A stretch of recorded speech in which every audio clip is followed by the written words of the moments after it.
Mid জি call এক্সামের পক্ষ থেকে সবাইকে স্বাগতম। আজকে আমাদের লাইভের টপিক্সের বিষয় হচ্ছে মাঠের মুক্তিযুদ্ধ। আমরা মাঠের মুক্তিযুদ্ধ বলতে এটাই বোঝাতে চাচ্ছি যে মুক্তিযুদ্ধের যে মূল বিষয় সেটা হচ্ছে যে সামনাসামনি যুদ্ধ। সেই সামনাসামনি যুদ্ধের ব্যাপারটাই হচ্ছে মাঠের যুদ্ধ, যেখানে আমরা দেখব যে কিভাবে মুক্তিযুদ্ধটা হয়।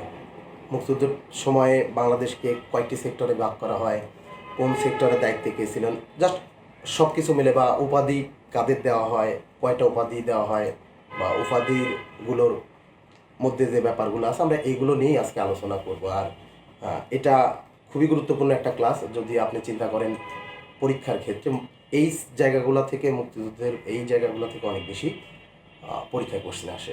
তো আজকের টপিক্সটা আমরা একটু গুরুত্বের সাথে দেখি। আর আমরা কিন্তু আগেও বলছি যে আমাদের ক্লাসগুলো হবে ইন্টারঅ্যাক্টিভ, অর্থাৎ এখন যে ক্লাসটা হবে সেখানে আগের ক্লাসগুলো সম্পর্কেও কিছু কোশ্চেন করা হবে। অর্থাৎ যারা নিয়মিত ক্লাসগুলো করে তারা কিন্তু রিভাইজ দিতে পারবেন আর কি, যে জাস্ট কতটুকু পূর্বের ক্লাসগুলো মনে আছে বা আপনি বুঝতে পারছেন সেক্ষেত্রে।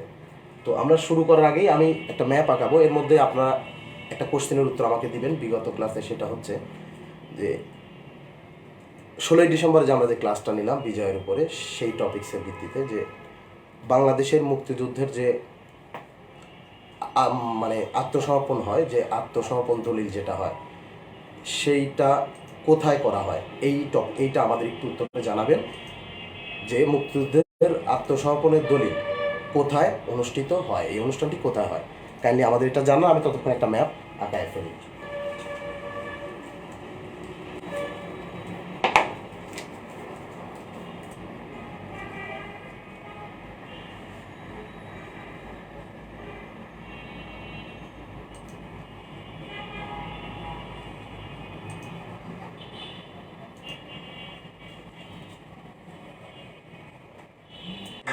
ওকে, তাহলে আমরা আগাবো। এখন দেখেন প্রথমত যে ব্যাপারটা, যে মাঠের মুক্তিযুদ্ধের যে প্রথম বিষয় সেটা হচ্ছে, আমরা জানি যে অর্থাৎ বাংলাদেশের প্রথম সরকার মুজিবনগর সরকার শপথ গ্রহণ করে 17 এপ্রিল। এই একই দিনে 17 এপ্রিলেই মুক্তিযুদ্ধের সেনানায়ক হিসাবে নিয়োগ দেওয়া হয় জেনারেল ওসমানীকে। 17 এপ্রিলেই ওসমানীকে নিয়োগ দেওয়া হয় বাংলাদেশের সেনাবাহিনীর প্রধান হিসেবে। এটা আপনারা একটু লিখে নেন যে 17 এপ্রিল জেনারেল ওসমানীকে বাংলাদেশ সেনাবাহিনী বা বাংলাদেশ সশস্ত্র বাহিনীর অধিনায়কের বা সেনাপতির দায়িত্ব দেওয়া হয়। 17 এপ্রিলে এই দায়িত্বটা দেওয়া হয়। এই দায়িত্বটা নেওয়ার পর ওসমানী সাহেব যে কাজটা করে সেটা হচ্ছে যে টোটাল বাংলাদেশকে মোট 11টি সেক্টরে বিভক্ত করে। টোটাল বাংলাদেশকে 11টি সেক্টর, অর্থাৎ মুক্তিযুদ্ধের সময় সেক্টর ছিল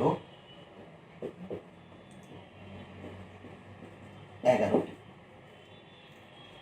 কারণ যুদ্ধ একটি কৌশল, এবং এই কৌশলের জন্য ছোট্ট ছোট্ট পরিকল্পনা করতে হয়, জন্য দেশটাকে 11টি ভাগে ভাগ করা হয়। এবং এই 11টি ভাগের মধ্যে আবার সাব ডিভিশন ছিল, অর্থাৎ প্রত্যেকটি সেক্টরে আবার কিছু সাব সেক্টর ছিল। এবং সাব সেক্টরগুলো ছিল হচ্ছে বাংলাদেশের বর্তমানে এমন যে 64টি জেলা, এই প্রত্যেকটি জেলা ওই সময় এক একটি সাব সেক্টর হিসাবে গণ্য করা হয়। অর্থাৎ সেক্টর ছিল 11টি এবং সাব সেক্টর ছিল হচ্ছে 64টি। অর্থাৎ মুক্তিযুদ্ধের সময় যে বাংলাদেশকে সম্পূর্ণ বাংলাদেশকে যে কয়েকটি ভাগে বিভক্ত করা হয় তাকে বলা হয় সেক্টর। এবং এই সেক্টর সংখ্যা ছিল পুরা বাংলাদেশ মিলে, এবং প্রত্যেকটি সেক্টরে একাধিক সাবসেক্টর ছিল, এবং সেই সাবসেক্টরের পরিমাণ ছিল হচ্ছে 64টি। অর্থাৎ এখন বাংলাদেশে যতগুলো জেলার পরিমাণ সেইভাবে। এখন আমরা দেখব কোন কোন অঞ্চলকে কোন কোন সেক্টরের মধ্যে ভাগ করা হয়, সেটা আমরা একটু দেখব, এবং আমার আঁকানোর পরে আপনারা সেটা আঁকাবেন আর কি।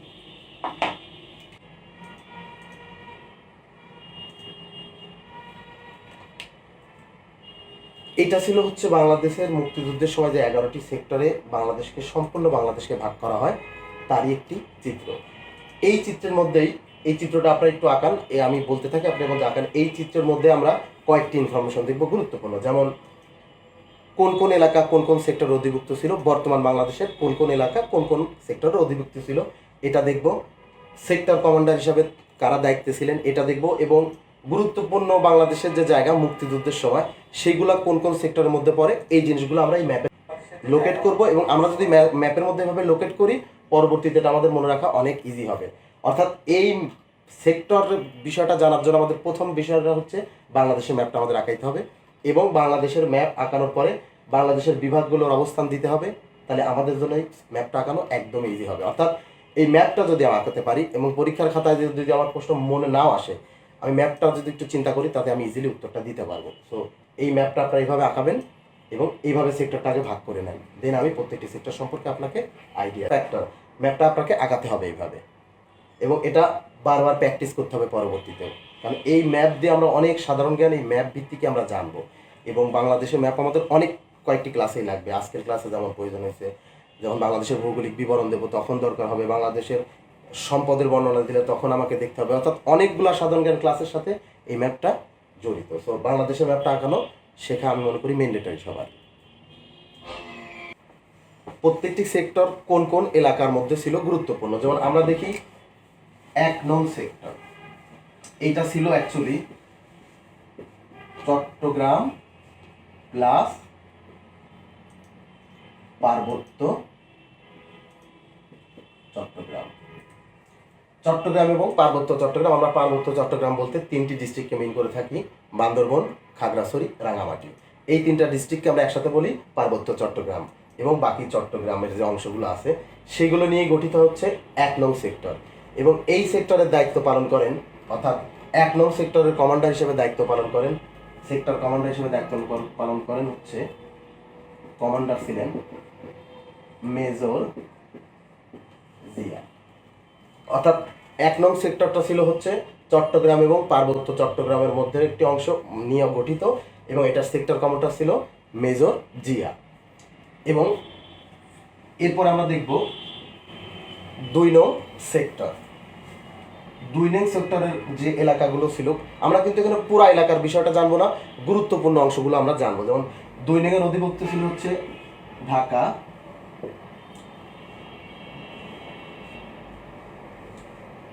কুমিল্লা, নোয়াখালী।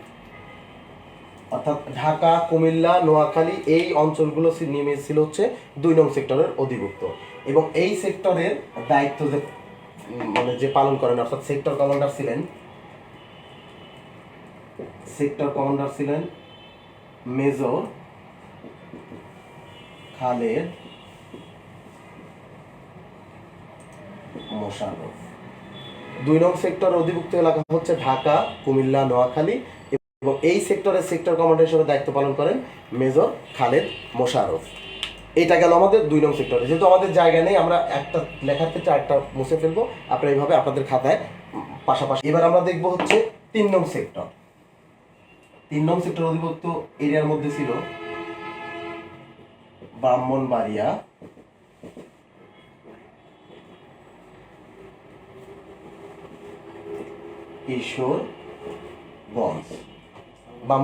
কিশোরগঞ্জ, হবিগঞ্জের কিছু অংশ, এই অংশগুলো নিয়েছিল আমাদের 3 নং সেক্টর। এবং এই সেক্টরের কমান্ডার হিসেবে যে দায়িত্ব পালন করেন 3 নং সেক্টরের, সেটা হচ্ছে মেজর শফিউল্লাহ। অর্থাৎ 3 নং সেক্টরের সেক্টর কমান্ডার হিসেবে দায়িত্ব পালন করেন মেজর শফিউল্লাহ। আর এইটা ছিল আমাদের 4 নং সেক্টর। 4 নং সেক্টর ছিল হচ্ছে এক কথায় বলতে গেলে সিলেটের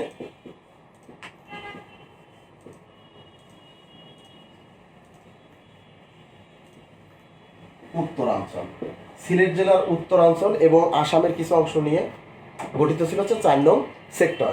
এই সেক্টরের সেক্টর কমান্ডার হিসেবে দায়িত্ব পালন করেন মেজর চিত্তরঞ্জন দাস। অর্থাৎ 4 নং সেক্টরের সেক্টর কমান্ডার হিসেবে দায়িত্ব পালন করেন মেজর চিত্তরঞ্জন দাস। তাহলে আমরা দেখলাম হচ্ছে 1 নং, 2 নং, 3 নং, 4 নং। দেখেন, তাহলে আরেকটু যদি সহজভাবে বলি, বাংলাদেশের পূর্ব প্রান্তে 1 নং সেক্টর, 2 নং সেক্টর, 3 নং সেক্টর, 4 নং সেক্টর এবং 5 নং সেক্টর এইগুলো পড়ছে। অর্থাৎ এই বিষয়টা আমরা একটু আলোচনা করব।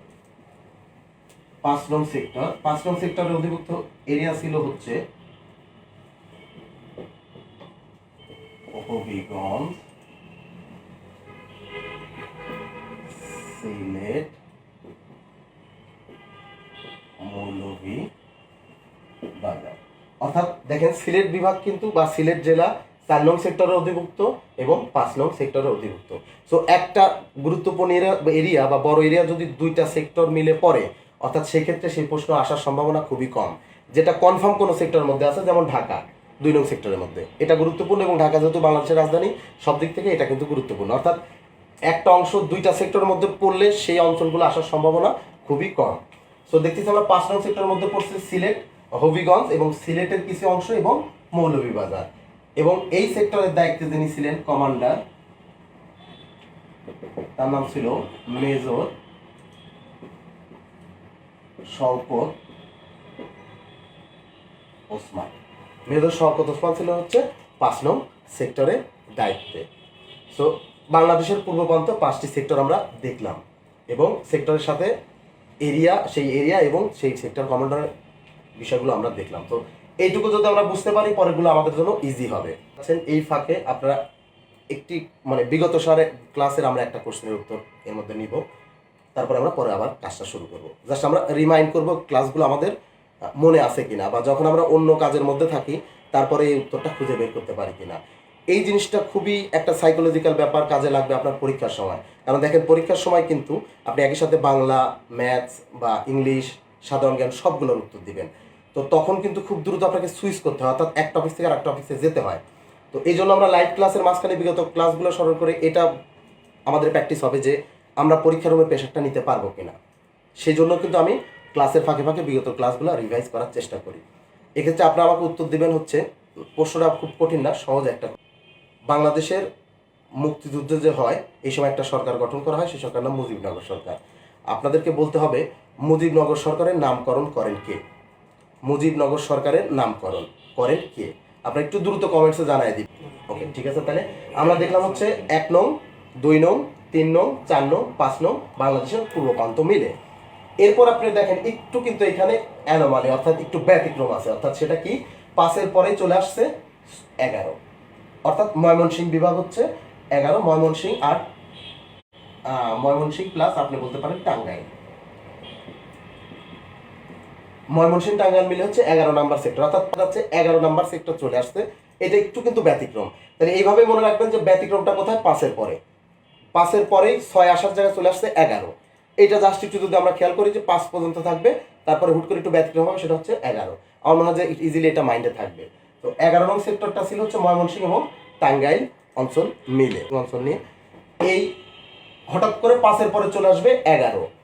এই জিনিসটা একটু মনে রাখবেন, 5-এর পর থেকে একটু ব্যতিক্রম, একদম 5-এর পরে লাস্টেরটা চলে আসছে, অর্থাৎ 1, 2, 3, 4, 5 একদম লাস্টেরটা চলে আসছে 11। এটা একটু ব্যতিক্রম। এই সেক্টরটা ছিল হচ্ছে আমি লিখছি ময়মনসিংহ এবং টাঙ্গাইল অঞ্চল মিলে, এবং এইখানকার যে সেক্টর কমান্ডার ছিল তার নাম ছিল হচ্ছে মেজর তাহের। অর্থাৎ 11 নং সেক্টরের সেক্টর কমান্ডার হিসেবে দায়িত্ব পালন করেন মেজর তাহের। আগের অংশগুলো আমরা একটু মুছে দিব, বিকজ অফ আমাদের একটু এখানে জায়গা কম, আমরা এই দিকে চলে আসবো টান দিয়ে নিয়ে নিয়ে। তাহলে আমরা দেখলাম 1, 2, 3, 4, 5, 11। 11 পরে দেখবেন এদিকে আবার সিরিয়ালটা ঠিক আছে, 6, 7, 8, 9, অর্থাৎ 1, 2, 3, 4, 5 অ্যানোমালি 11। 11 পরে আবার ঠিক, অর্থাৎ 5 আর 6-এর মাঝখানে চলে আসছে 11। এটা মনে রাখা কিন্তু খুব কঠিনও না। 5 আর 6-এর মাঝখানে 11, আপনি 5 আর 6 যদি যোগ করেন তা হবে 11, অর্থাৎ 5-এর পরে আপনি 6 যাবেন, এই দুটাকে যোগও করেন তারপরে হবে 11। ইজিলি এটা মনে রাখতে পারবেন। আবার 6 থেকে 6, 7, 8, 9। আর 10 নম্বর সেক্টরটা তো ছিল আপনারা জানেন ল্যান্ড না, বাংলাদেশের যত জলভূমি অর্থাৎ সমুদ্র অর্থাৎ পানিপথ যতগুলো ছিল সেগুলো মিলে 10 নম্বর। 6 নং সেক্টর আমরা 11 নং সেক্টরের সেক্টর কমান্ডার দেখলাম। এবার দেখবো 6 নং সেক্টর। আপনারা দেখতেইছেন 6 নম্বর সেক্টরটা আমাদের পড়ছে রংপুর বিভাগের মধ্যে, অর্থাৎ যদি আরেকটু ভেঙে বলি তাহলে বলবো আমরা রংপুর প্লাস দিনাজপুর। রংপুর প্লাস দিনাজপুর এই অঞ্চলটা মিলে হয় আমাদের 6 নং সেক্টর, যেটার কমান্ডার ছিলেন উইং কমান্ডার বাশার। অর্থাৎ 6 নং সেক্টরের যে কমান্ডার ছিলেন তিনি ছিলেন হচ্ছে বাংলাদেশ বিমান বাহিনীর একজন অফিসার, তার নাম হচ্ছে উইং কমান্ডার বাশার। তিনি ছিলেন হচ্ছে 6 নং সেক্টরের দায়িত্বে। 6-এর পরে আমরা দেখব হচ্ছে 7 নং। আমরা এই দিক দিয়ে একটু নিয়ে যাব, এখানে আবার একটু লিখে দিচ্ছি 7 নং সেক্টর, এইটা ছিল 6 নং সেক্টর। তো 7 নং সেক্টরের মধ্যে পড়ে হচ্ছে রাজশাহী বিভাগ। আমি যদি আরেকটু ভেঙে বলি তাহলে 6 নং সেক্টর 7 নং সেক্টরের মধ্যে পড়বে রাজশাহী, বগুড়া, পাবনা, নাটোর। অর্থাৎ অ্যাকচুয়ালি রাজশাহী বিভাগের মধ্যে যে জেলাগুলো তার মধ্যে রাজশাহী, বগুড়া, পাবনা, নাটোর এইগুলো ছিল হচ্ছে আমাদের 7 নং সেক্টরের অন্তর্গত। এবং এই 7 নং সেক্টরের দায়িত্ব যিনি পালন করেন, 7 নং সেক্টরের সেক্টর কমান্ডার যিনি ছিলেন, ওনার নাম হচ্ছে মেজর নাজমুল হুদা।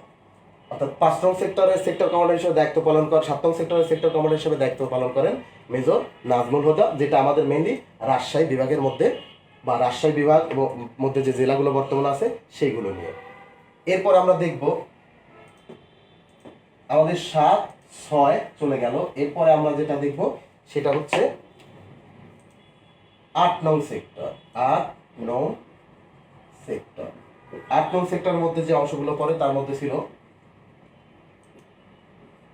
খুলনা, যশোর, মেহেরপুর। খুলনা, যশোর, মেহেরপুর, এটা ছিল হচ্ছে 8 নং সেক্টর অন্তর্গত। আপনারা একটু কুইকলি বলেন, এটার থেকেই ইনস্ট্যান্ট বলে আমাকে বলবেন মুজিবনগর সরকার কয় নং সেক্টরের অন্তর্ভুক্ত। মুক্তিযুদ্ধের সময় বাংলাদেশের রাজধানী বা ঢাকা কয় নং সেক্টরের অন্তর্ভুক্ত ছিল, এটা আমাকে একটু কুইকলি জানান। দেখেন, এরপর আমরা দেখব 6 দেখলাম, 7 দেখলাম, 8 দেখলাম এবং দেখব 9। এইখান থেকে আপনারা দেখতেছেন 9 নাম্বার সেক্টরটা ছিল 9 নং সেক্টর। সেটা ছিল মেনলি বাংলাদেশের বরিশাল বিভাগ নিয়ে, বরিশাল এবং খুলনা বিভাগের কিছু অংশ নিয়ে, মেনলি বরিশাল বিভাগের। সেটা যদি আরেকটু ভেঙে বলি সেটা হবে হচ্ছে বরিশাল, পটুয়াখালী,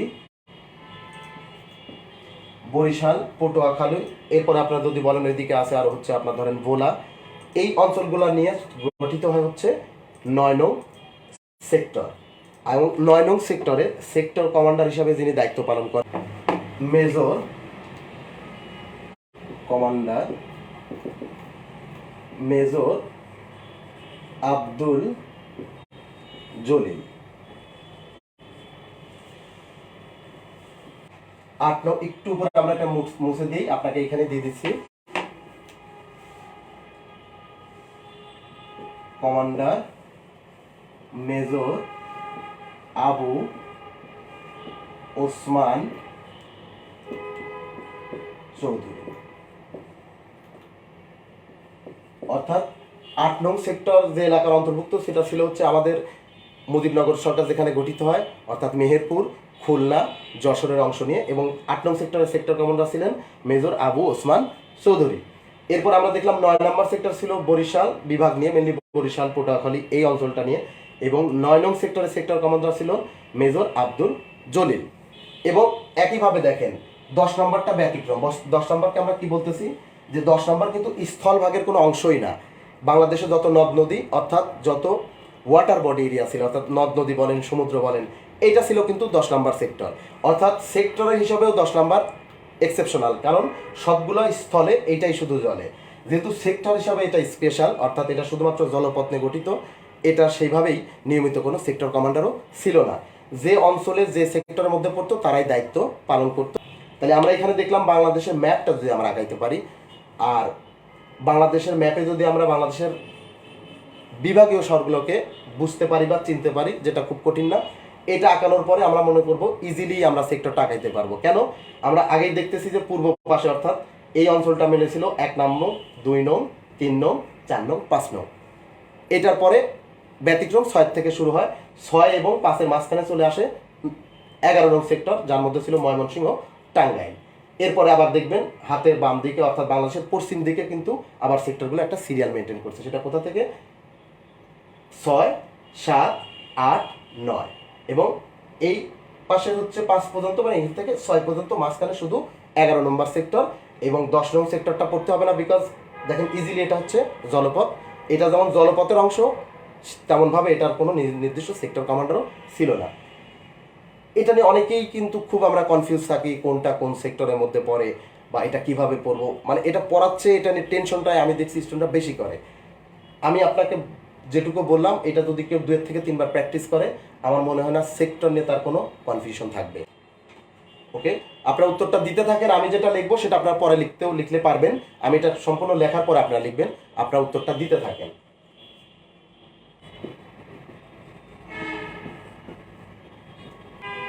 ওকে, তাহলে আমরা দেন চলে যাব হচ্ছে পরেরটা হচ্ছে উপাধি। আমরা দেখলাম যে বাংলাদেশের সম্পূর্ণ বাংলাদেশকে 11টি সেক্টরে ভাগ করা হলো, সেই সেক্টরে বিভিন্ন সেক্টর কমান্ডার দায়িত্ব পালন করলেন, তাদের আন্ডারে অনেক মুক্তিযোদ্ধা যুদ্ধ করলো। এই সব কিছুর পরিণতিতে আমরা পাইলাম বাংলাদেশের স্বাধীনতা, অর্থাৎ 16ই ডিসেম্বরে যে টপিকটা আমরা বললাম স্বাধীনতা পেলাম। তো এই যুদ্ধের পিছনে, মাঠের যুদ্ধের পিছনে যাদের অবদান সবচেয়ে বেশি ছিল, দেখেন একটা যুদ্ধে কিন্তু সবাইকে পুরস্কৃত করা সম্ভব না। একটা যুদ্ধে যখন একজন যোদ্ধা মুক্তিযোদ্ধা যাচ্ছে, এটাই অনেক বড় সম্মান। মানে কেউ যদি এখন আমাদের সামনে এসে বলে, আমাদের এই যুগে আমাদের এই টাইমে যদি বলে সে বাংলাদেশের মুক্তিযুদ্ধে অংশগ্রহণ করছে, সে একজন মুক্তিযোদ্ধা, আমার মনে হয় যে এতটুকু বললে তার সম্পর্কে এবং তার প্রতি আমাদের শ্রদ্ধা যতটুকু বাড়বে, সেটা সে এই উপাধির মধ্যে সে অন্তর্ভুক্ত ছিল কি না সেটা কোনো অন্য বিষয়ই হবে না। অর্থাৎ একজন মুক্তিযোদ্ধা, সে একজন মুক্তিযোদ্ধা, এটাই তার সবচেয়ে বড় উপাধি, সবচেয়ে বড় সম্মান। এরপরেও যারা একটু যুদ্ধের মাঠে এক্সেপশনাল অবদান, অর্থাৎ তারা নিজের জীবনকে বাজি রাখছে বা অনেক সময় নিজের জীবনকেই উৎসর্গ করছে এই যুদ্ধের মাধ্যমে, সেই ব্যক্তিগুলোকে আমরা আরেকটু বিশেষভাবে চিনব। এই জন্য আমরা মোট উপাধিকে 4টা ক্যাটাগরিতে ভাগ করা হয়, এটা মনে রাখবেন।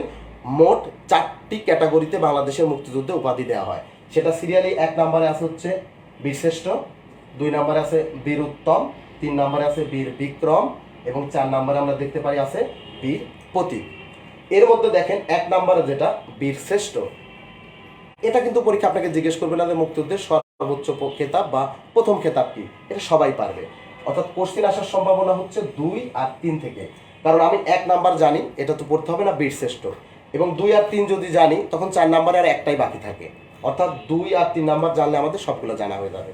এই জন্য দেখবো 2 নাম্বারে আছে সেটা হচ্ছে বীর উত্তম এবং 3 নাম্বারে রয়েছে বীর বিক্রম, আর একটাই মানে এর মধ্যে আর একটা উপাধি বাদ থাকে, সেটার নাম হচ্ছে বীর প্রতীক। 40 BCS এর একটা কোশ্চেন ছিল এখান থেকেই, জাস্ট এই সিরিয়াল থেকে সেটা প্রশ্ন করা হয়েছিল যে বাংলাদেশের মুক্তিযুদ্ধের উপাধিতে বীর বিক্রমের অবস্থান কততম। আমরা দেখছি বীর বিক্রমের অবস্থান 3য়। তাহলে এখান থেকেও কিন্তু কোশ্চেন আসে। এই সিরিয়ালটা মনে রাখাও বা এই সিরিয়ালটা জানা আমাদের জন্য গুরুত্বপূর্ণ একটা কাজ। এখন দেখবো এই যে 4টা ক্যাটাগরিতে দেওয়া হয়, কোন ক্যাটাগরিতে কতজন মুক্তিযোদ্ধা সম্মানিত হয়। যেমন আমরা জানি বীরশ্রেষ্ঠ হয় 7 জন, বীর উত্তম 76 জন, বীর বিক্রম 175 জন এবং বীর পথিক হচ্ছে 426 জন। অর্থাৎ এই 4টি ক্যাটাগরির মধ্যে বীরশ্রেষ্ঠ হিসাবে বীরশ্রেষ্ঠের পদক পান 7 জন, বীর উত্তমের পদক লাভ করেন 76 জন, বীর বিক্রমের পদক লাভ করেন 175 জন এবং বীর প্রতীকের উপাধি লাভ করেন 426 জন। অর্থাৎ মোট পদক পায় 676 জন। অর্থাৎ বাংলাদেশের মুক্তিযুদ্ধে মোট 676 জন বিভিন্ন পদবিতে ভূষিত হয়। এটাও কিন্তু আমাদের জন্য একটা খুবই গুরুত্বপূর্ণ বিষয়, হচ্ছে কোন পদবিতে কতজন উপাধি পান। তো এইটা আমাদের একটু মুখস্থ রাখতে হবে বা মনে রাখার চেষ্টা করতে হবে। এবং আমি আগেও বলছি, কোনো জিনিস মনে রাখার, পরীক্ষার কোনো জিনিস মনে রাখার সবচেয়ে ভালো অপশন হচ্ছে সেটা লেখা। অর্থাৎ আপনাকে এটা যখন আসলে একবার লিখে চেষ্টা করবেন, দেখবেন লিখলে আপনি খুব দ্রুত এটা আপনার মুখস্থ হয়ে যাবে। সো এই 4টা আপনারা সুন্দর করে তুলে নেন। আমরা দেখলাম, এখন দেখেন সবগুলো উপাধি সম্পর্কে ডিটেলস আলোচনা সম্ভব না, আর এইটা যেহেতু আলোচনাও সম্ভব না, এটা কখনো পরীক্ষাতে আসেও না। তবে এখান থেকে যেটা থেকে সবচেয়ে বেশি কোশ্চেন আসে উপাধি থেকে ব্যক্তি রিলেটেড, সেটা হচ্ছে বীরশ্রেষ্ঠ। কারণ এখানে আছে মাত্র 7 জন এবং তাদের অবদান সবচেয়ে বেশি। সো 7 জন মানে সংখ্যায়ও কম এবং তার অবদানও বেশি। সো এই 7 জন সম্পর্কে আমরা জানবো, আর এখান থেকে অনেক কোশ্চেনও আসে। অর্থাৎ আমরা শুধু জানবো হচ্ছে বীর শ্রেষ্ঠ। এই বীর শ্রেষ্ঠ 7 জনকে আমি লিখবো আমার মতো করে, আপনি আগে লিখবেন, থাকবেন, আমি এটা লেখার পর তারপর আপনারা লিখবেন।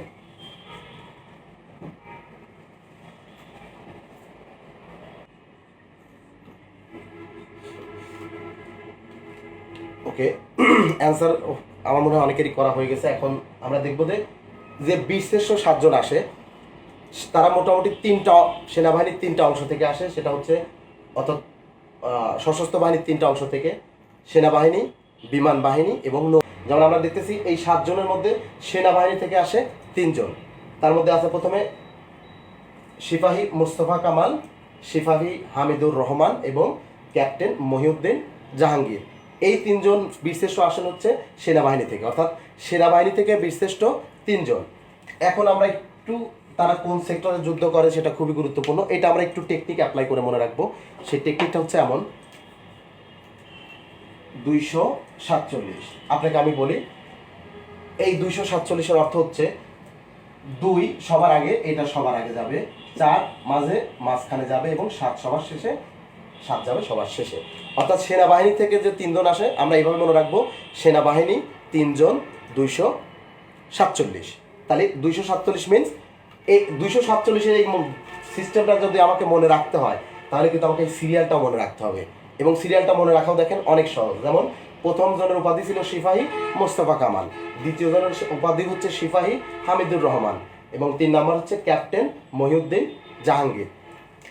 এই উপাধি অর্থাৎ তাদের যে পোস্ট, অর্থাৎ তারা যে বাহিনীতে চাকরি করতো তাদের যে উপাধি, এটাও কিন্তু আমাদের জন্য খুবই গুরুত্বপূর্ণ। কারণ অনেকগুলো কোশ্চেনতে এখান থেকেও কোশ্চেন আসছে। যেমন এর আগে প্রাইমারির একটা কোশ্চেন আসছে যে হামিদুর রহমানের উপাধি কী ছিল।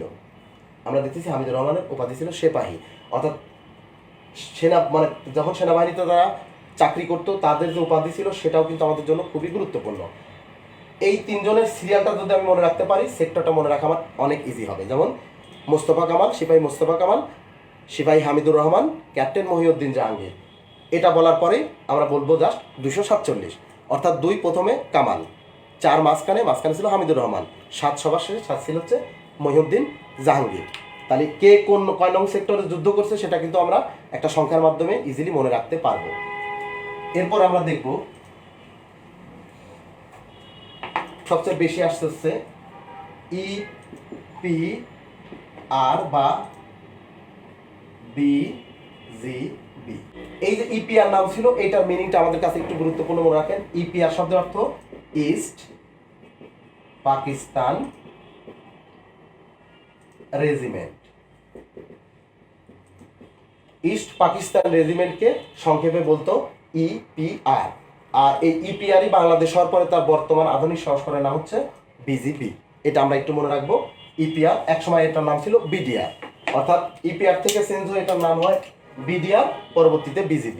এইখান থেকে আসে হচ্ছে 2 জন, অর্থাৎ 2 জন বীরশ্রেষ্ঠ আসে হচ্ছে EPR বা বর্তমান BGB থেকে। তাহলে আমরা সিরিয়ালটা মেনটেন করবো। এখানে ছিল 1 2 3, এখানে হচ্ছে 4 আর 5। 4 নম্বরে ছিল ল্যান্স নায়েক আব্দুর রৌফ এবং 5 নং ছিল ল্যান্স নায়েক নূর মোহাম্মদ। অর্থাৎ বিজিবি অর্থাৎ বা EPR থেকে আসেন 2 জন, তাদের মধ্যে প্রথম জনের উপাধি ল্যান্স নায়ক আব্দুর রৌফ এবং দ্বিতীয় জনের উপাধি সেম ল্যান্স মুন্সি নূর মোহাম্মদ। এবং এই 2 জন লেখা আমরা আগের মতোই লিখবো 18। এই 2 জনের জায়গায় আবার আমরা লিখবো 18। এই 18 মানে হচ্ছে মুন্সি আব্দুর রৌফ মুক্তিযুদ্ধ করে হচ্ছে 1 নং সেক্টরে এবং নূর মোহাম্মদ শেখ করেন হচ্ছে 8 নং সেক্টরে। অর্থাৎ EPR থেকে 2 জন বা BGB থেকে 2 জন, ল্যান্স নায়ক মুন্সি আব্দুর রৌফ এবং ল্যান্স নায়ক নূর মোহাম্মদ শেখ 18। তাহলে 18 দিলে আমরা বুঝবো নামটা, অর্থাৎ নামের সিরিয়ালটা আমাকে ব্রেক করা যাবে না। তাহলে আমরা দেখলাম সেনাবাহিনী থেকে আসে হচ্ছে 3 জন, EPR বা BGB থেকে আসে 2 জন, আর বাকি 2টা থেকে আসে একজন করে, এবং তার মধ্যে আসে হচ্ছে নৌ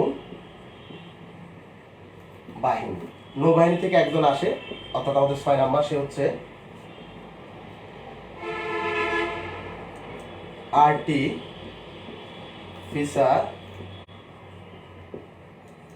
অফিসার রুহুল আমিন। আর্টিফিশাল অফিসার রুহুল আমিন আসে হচ্ছে বিমান নৌবাহিনী থেকে, অর্থাৎ নৌবাহিনী থেকে আসে একজন। সেই নৌবাহিনী থেকে যে একজন আসে তার নাম হচ্ছে আর্টিফিশাল অফিসার রুহুল আমিন। এবং ওনার ক্ষেত্রে লিখবেন হচ্ছে সলিল সমাধি। অর্থাৎ রুহুল আমিন, অফিসার রুহুল আমিন সলিল সমাধি বলতে বোঝাচ্ছে যে উনি কোনো সেক্টরের আন্ডারে মারা যায় না, উনি 10 নং সেক্টরের অধিভুক্ত এরিয়ার মধ্যে মারা যায়। অর্থাৎ আপনাকে এটা বলি, সমুদ্রে বা পানিতে, যার লাশটা পরবর্তীতে পাওয়া যায় না, পানিতে ভেসে যায়। এই জন্য তার ক্ষেত্রে বলা হয় তিনি কোনো সেক্টরে অন্তর্ভুক্ত হবেন না, তার ক্ষেত্রে হবে ওনার সলিল সমাধি, অর্থাৎ পানিতে পড়ে মারা যায়, অর্থাৎ গুলি লেগে বা বম্বিংয়ের কারণে পানিতে পড়ে মারা যায়। অর্থাৎ একটু মনে রাখবেন, রুহুল আমিনের ক্ষেত্রে হবে হচ্ছে তার কোনো সেক্টরের মধ্যেই পড়ে না। আগেরগুলোর জন্য দেখলাম কেউ 2 নাম্বারে, কেউ 4 নাম্বারে, কেউ 7 নাম্বারে, কেউ 1 নাম্বারে, কেউ 8 নাম্বারে। রুহুল আমিনের ক্ষেত্রে কোনো সেক্টর হবে না, তার ক্ষেত্রে হবে হচ্ছে সলিল সমাধি, অর্থাৎ তিনি পানিতে বম্বিংয়ের মাধ্যমে বা গুলির মাধ্যমে পড়ে মারা যায়। আরেকজন দেখবো আমরা, লাস্ট যেটা আছে সেটা হচ্ছে বিমান বাহিনী। এইখান থেকেও আসে একজন, সিরিয়ালের 7, তার নাম হচ্ছে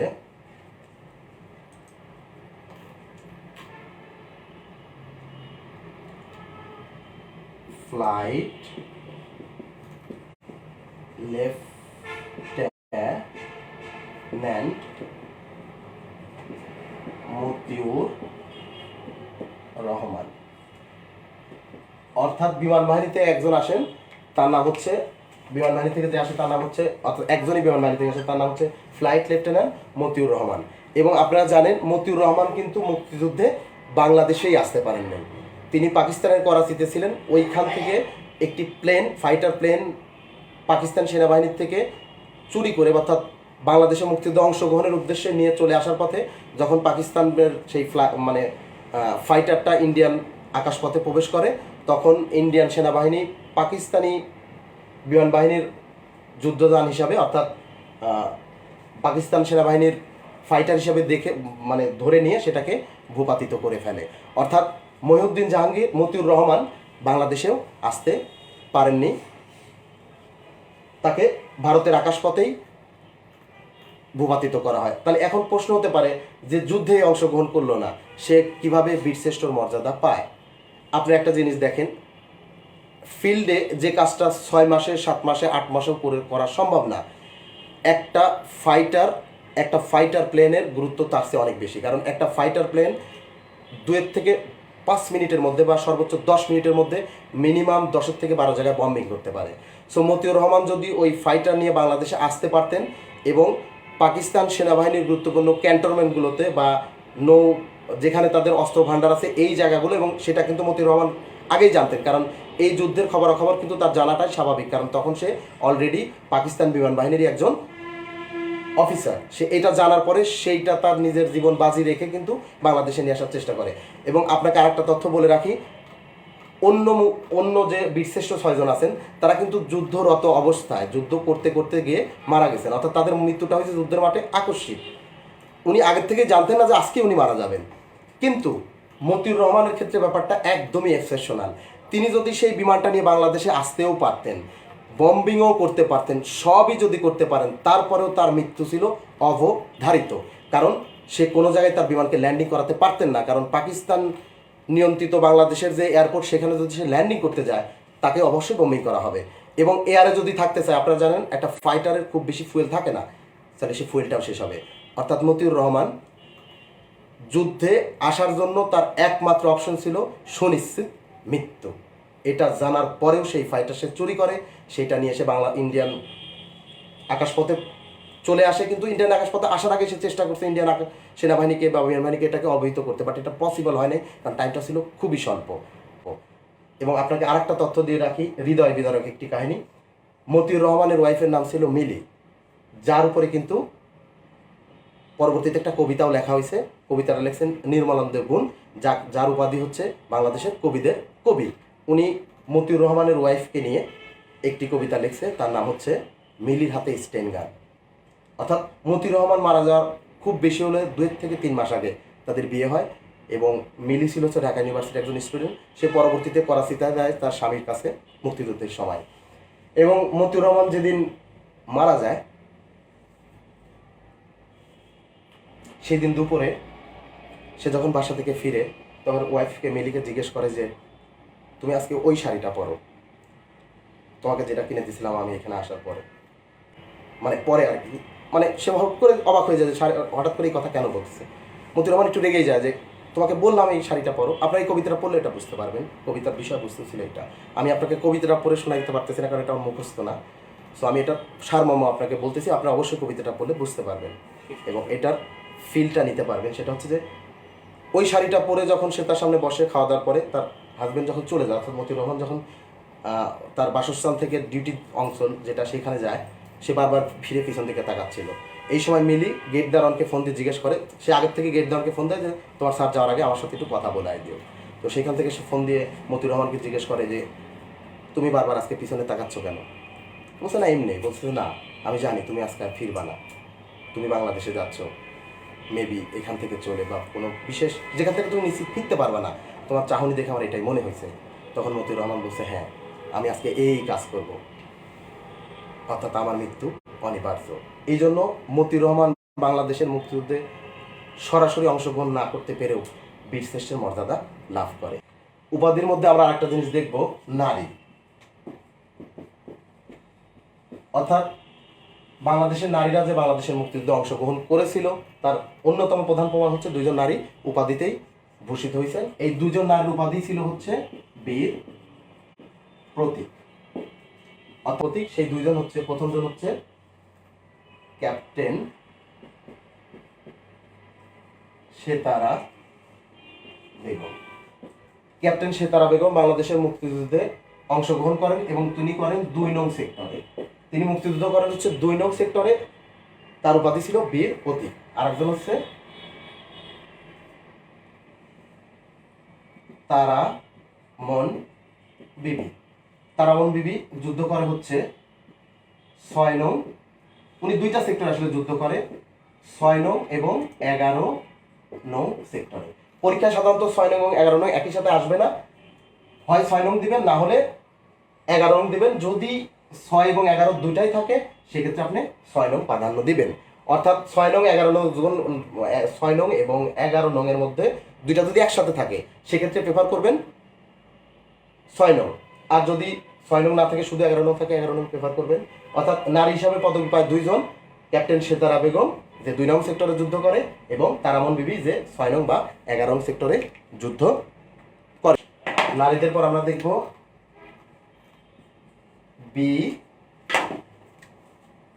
বিদেশি।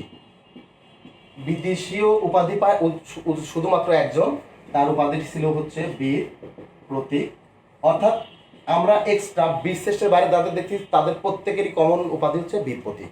একজন বিদেশি, তার নাম হচ্ছে WH ওয়াটারল্যান্ড। একমাত্র বিদেশি হিসাবে বাংলাদেশের মুক্তিযুদ্ধে অংশগ্রহণ করে WH ওয়াটারল্যান্ড। তিনি ছিলেন হচ্ছে অস্ট্রেলিয়ার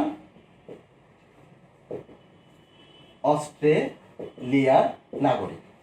WH ওয়াটারল্যান্ড ছিল হচ্ছে একমাত্র বিদেশি যে খেতাব লাভ করেন, তার খেতাব ছিল বীর প্রতীক এবং তার নাম হচ্ছে WH ওয়াটারল্যান্ড, যিনি হচ্ছেন অস্ট্রেলিয়ান নাগরিক এবং একমাত্র উপজাতি হিসাবে, অর্থাৎ উপজাতি, তার উপাধি হচ্ছে বীর প্রতীক।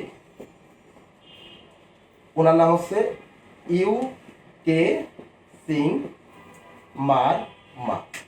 একমাত্র উপজাতি হিসেবে পুরস্কার লাভ করে UK সিং মারমা।